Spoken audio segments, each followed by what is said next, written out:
Қайырлы күн, құрметті студенттер. 1 мамыр Қазақстан халқының бірлігі күніне арналған тәрбие сағатымызды бастайық. Тәрбие сағатының тақырыбы Қазақстан бірлік пен татулық мекені.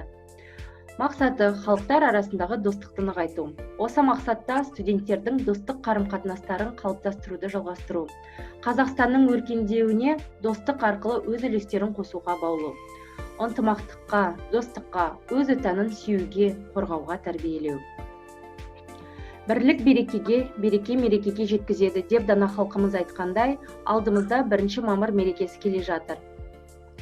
Міне, тәуелсіз Қазақстан халқы кезекті бірлік мерекесін тойламақ. 1 мамыр бұрындары халықаралық ынтымақ күні ретінде мерекеленсе, қазір елімізде өмір сүріп жатқан ұлттар мен ұлыстардың татулығы мен достығы күні ретінде аталады.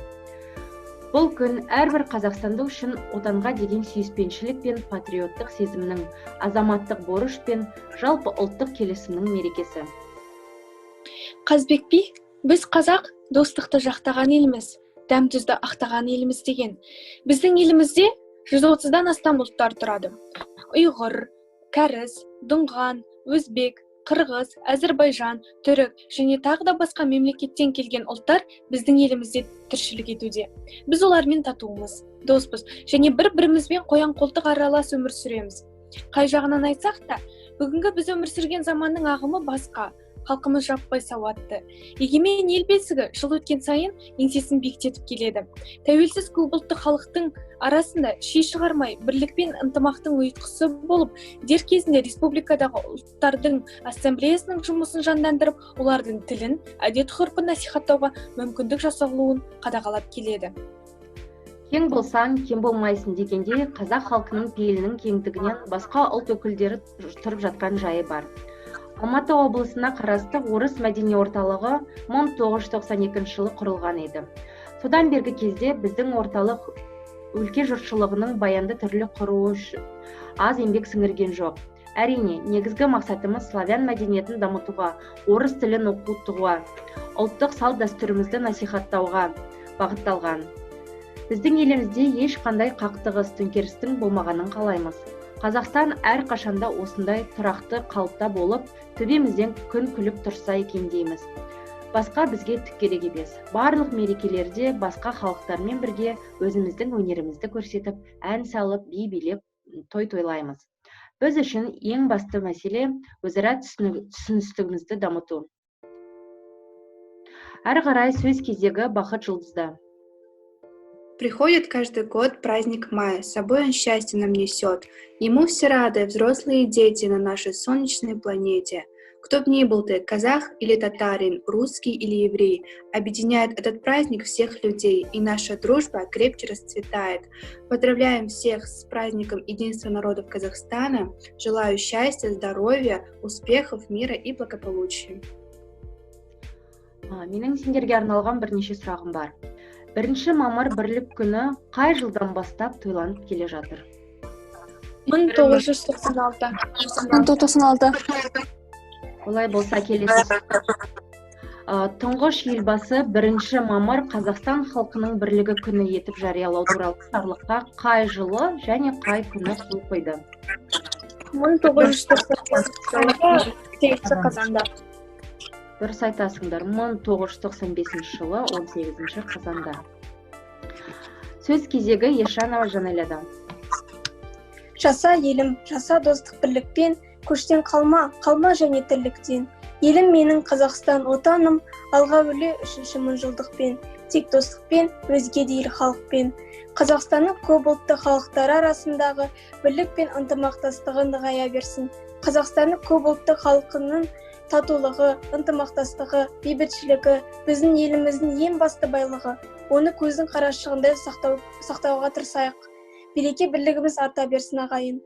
Келесі сөзімді Шынарға беремін. Праздник весны, единство проникнут духом дружбы и солидарности народов. Велика наша Родина Казахстан, многонациональна наша республика. Казахи и русские, украинцы и татары, немцы и корейцы и многие-многие люди всех национальностей отмечают праздник 1 мая. Каждый народ имеет богатую культуру. От поколения к поколению передаются сказания, легенды и традиции. По-разному рассказывают сказки разные народы, разные песни поют детям в колыбели, но всех их объединяет желание бороться за счастье, справедливость, мир и доброту. Как гласит одна казахская пословица, сила птицы в крыльях, а человека в дружбе. И жизнь наглядно подтверждает ее правоту. 1995 жылы ұлтаралық татулық пен тұрақтылықтың феномені Қазақстан халықтары ассамблеясы құрылды. Бұл ешбір елде болмаған ерекше саяси маңызы зор құрылым. Мы дружной семьей живем в Казахстане. Татары, уйгуры и русские с нами. Так пусть же крепнет во веки веков дружба народов всех возрастов. Дружба народов не просто слова, дружба народов навеки жива. Дружба народов счастливые дети, колос на ниве и сила в рассвете.